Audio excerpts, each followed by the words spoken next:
So this boy Prem has joined him as a helper, and he's to take care of him, and then he's cooking the meals. So it goes. Uh,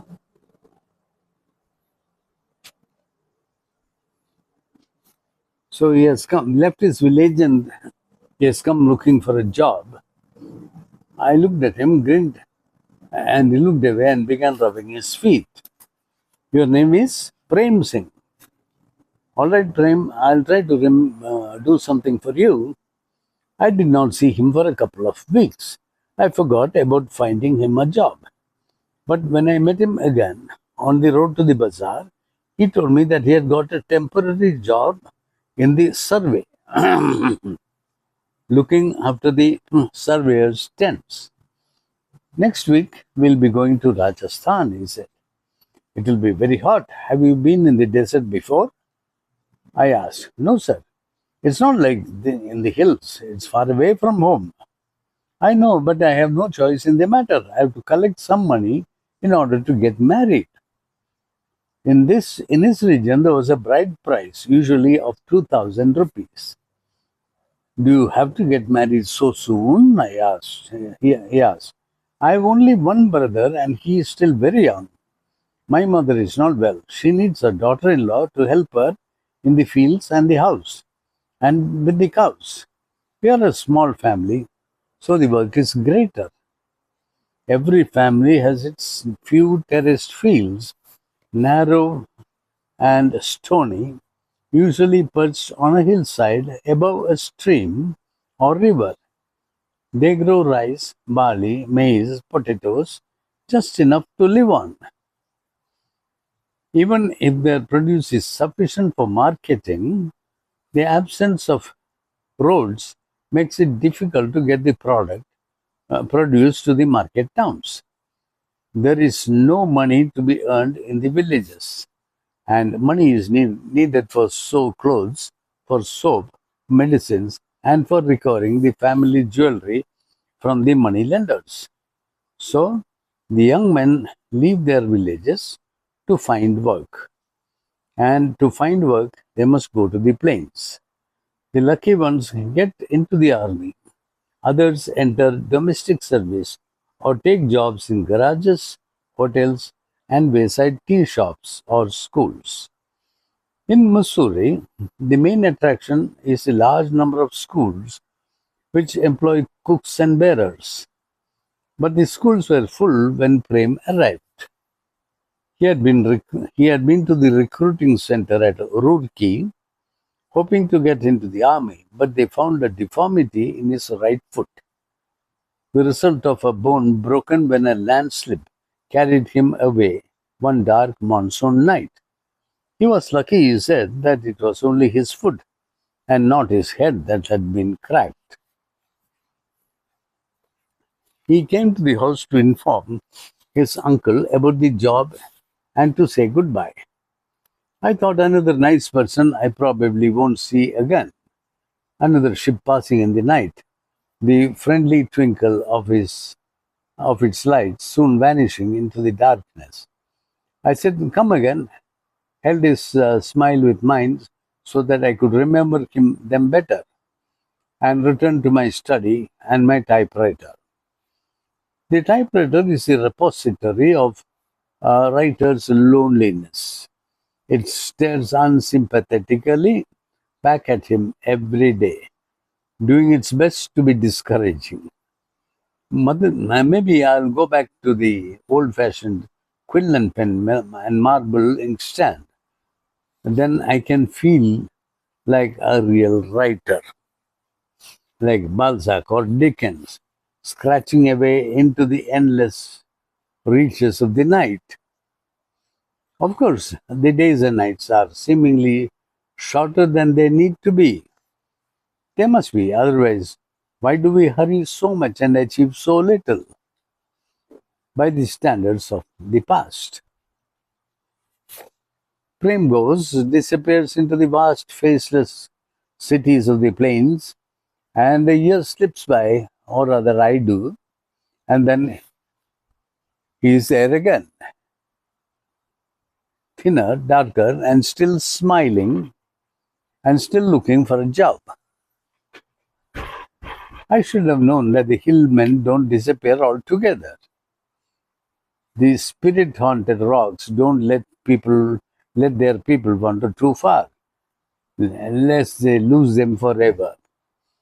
I was able to get him a job in the school. The headmaster's wife needed a cook. I wasn't sure if Prem could cook very well, but I in sent him along anyway. And they said they would give him a trial. 3 days later, the headmaster's wife met me on the road and started gushing all over me. She was the type who gushed. We are so grateful to you. Thank you for sending me that lovely boy. He is so polite and he cooks very well. A little too hot for my husband, but otherwise delicious, just delicious. He's a real treasure, a lovely boy. And she gave me an arch look, the famous look which she used to captivate all the good looking young prefects who became prefects. It was said only if she approved of them. I wasn't sure that she didn't want something more than a cook, and I only hoped that Prem would give her every satisfaction. He looked cheerful enough when he came to see me on his off day. How are you getting on? I asked. Lovely, he said, using his mistress's favorite expression. What do you mean, lovely? Do they like your work? The Mem Sahib likes it. She strokes me on the cheek whenever she enters the kitchen. The Sahib says nothing. He takes medicine after every meal.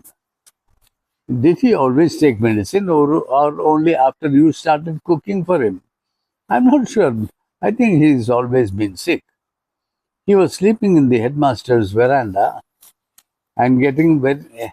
Oh, this Prim would sleep in the headmaster's veranda and he was getting 60 rupees a month. A cook in Delhi got 160 and a cook in Paris or New York got 10 times as much. I did not say as much to Prem. He might ask me to get him a job in New York, and that would be the last I would see of him. He, as a cook, might well get a job making curries off Broadway. I, as a writer, would get to first base. And only my Uncle Ken knew the secret of how to make a living without actually doing any work. But then, of course, he had 4 sisters, and each of them was married to a fairly prosperous husband. And so Uncle Ken divided his year among them. 3 months with Aunt Ruby in Nainital, 3 months with Aunt Susie in Kashmir, 3 months with my mother, not quite so affluent, in Jamnagar, and 3 months in the vet hospital in Bareilly, where Aunt Mabel ran the hospital for her veterinary husband. In this way, he never overstayed his welcome. A sister can look after a brother for just 3 months at a time, and no more. Uncle K had it worked out to perfection. But I had no sisters, and I could live forever on royalties of a single novel. No sis- So I had to write others, so I came to the hills. The hillmen go to the plains to make a living. I had to come to the hills to try and make mine. Prem, I said, why don't you work for me? And what about my uncle? He seems ready to desert me any day. His grandfather is ill, he says, and he wants to go home. His grandfather died last year, said Prem. That's what I mean. He is getting restless, and I don't mind if he goes. These days, he seems to be suffering from a form of sleeping sickness. I have to get up first and make his tea. Sitting there under the cherry tree, whose leaves are just beginning to turn yellow, I rest my chin on my knees and gaze across the valley to where Prem moves about in the garden. Looking back over the 7 years he has been with me, I recall some of the nicest things about him. They come to me in no particular order, just pieces of cinema, colored slides slipping across the screen of memory. Prem rocking his infant son to sleep, crooning to him, passing his large hand gently over the child's curly head.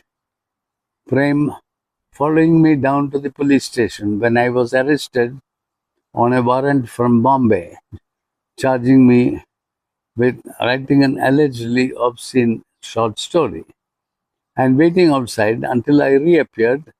His smile when I found him in Delhi, his large, irrepressible laughter, most in evidence when he was seeing an old Laurel and Hardy movie. Of course, there were times when he could be infuriating, stubborn, deliberately pig-headed, sending me little notes of resignation.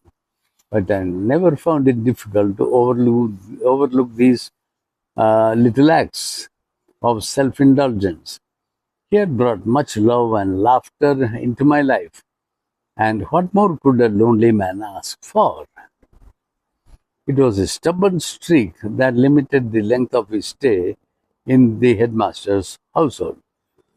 Mr. Good was tolerant enough, but Mrs. Good was one of those women who, when they are pleased with you, go out of their way to help, pamper, and flatter, but when displeased, become vindictive, going out of their way to harm or destroy.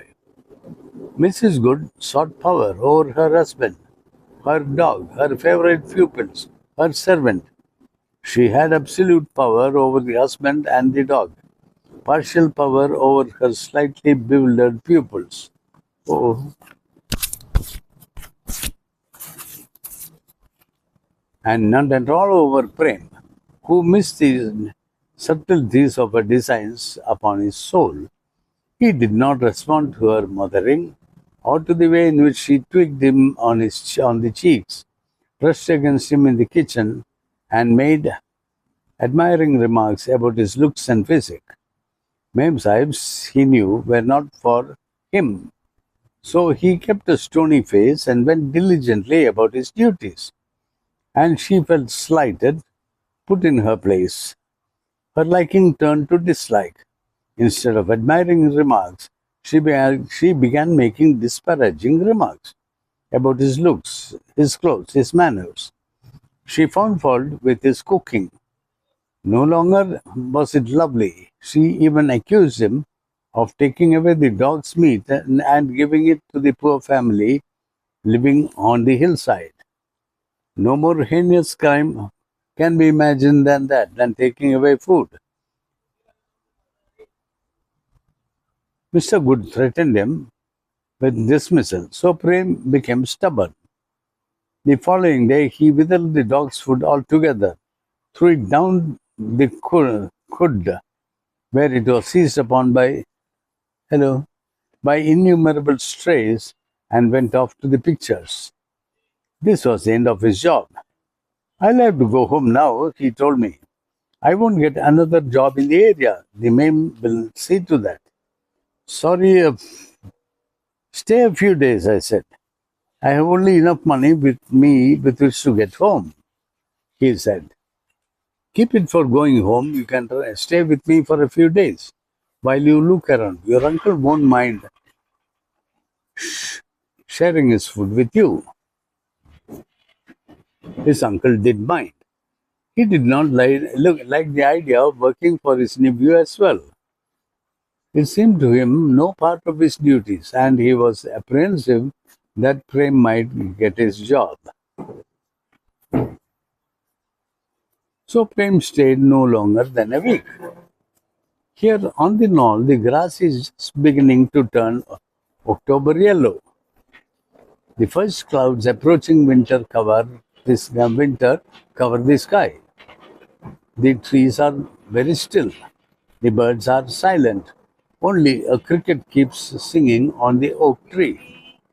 Perhaps there will be a storm before evening, a storm like the one in which Prem arrived at the cottage with his wife and child. But that's jumping too far ahead. After he had returned to his village, it was several months before I saw him again. His uncle told me he had taken up a job in Delhi.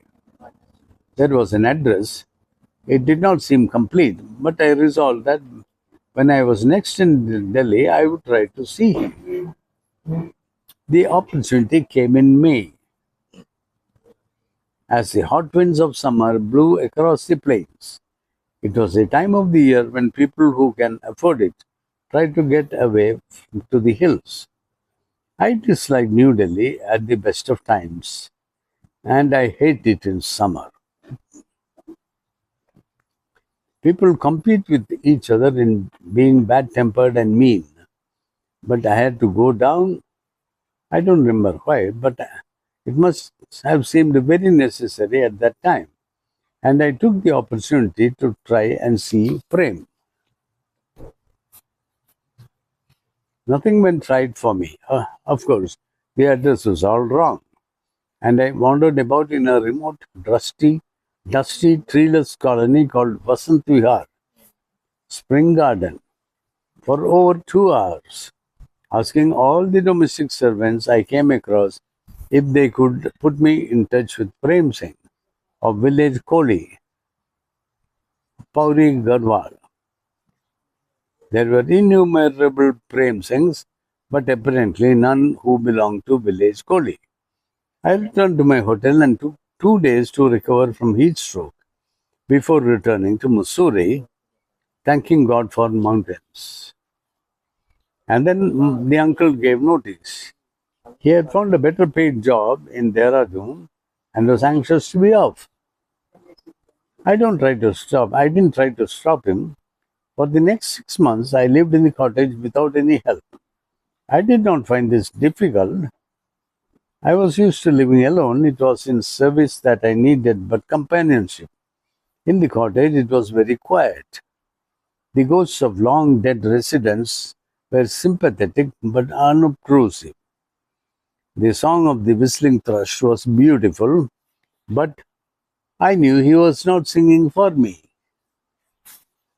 Up the valley came the sound of a flute, but I never saw the flute player. My affinity was with the little red fox who roamed the hillside below the cottage. I met him one night and wrote a poem about him. During the rains, watching the dripping trees and the mist climbing the valley, I wrote a great deal of poetry. Loneliness is a value to poets. But poetry didn't bring much money and funds were low. And then, just as I was wondering if I would have to give up my freedom and take a job again, a publisher bought the paperback rights of one of my children's stories. And I was free to live and write as I pleased for another 3 months. That was in November.